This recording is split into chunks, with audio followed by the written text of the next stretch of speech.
وده شكل القطع بعد ما نشفت. تعالى بقى نوزن القطع. أول حاجة الجبس 170 جرام، خلطة الجبس مع الأسمنت الأبيض 179 جرام، السوبر ميكس الماليزي 225 جرام، تقيلة الماربلينو 227 جرام،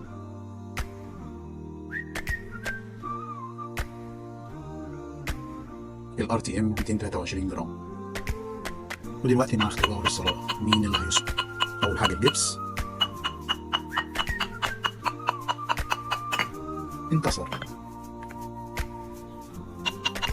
نجرب بقى خلطة الجبس مع الأسمنت الأبيض والسبداك الغير الأبيض. أنا شكلها استحملت أفضل. يا تمام. السوبر ميكس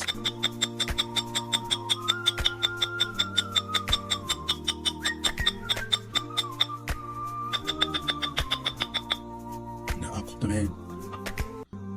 الماربلينو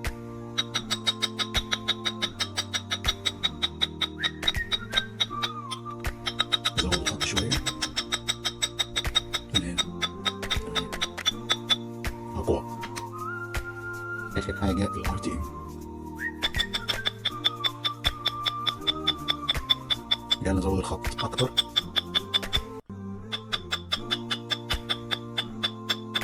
يبقى أقوى.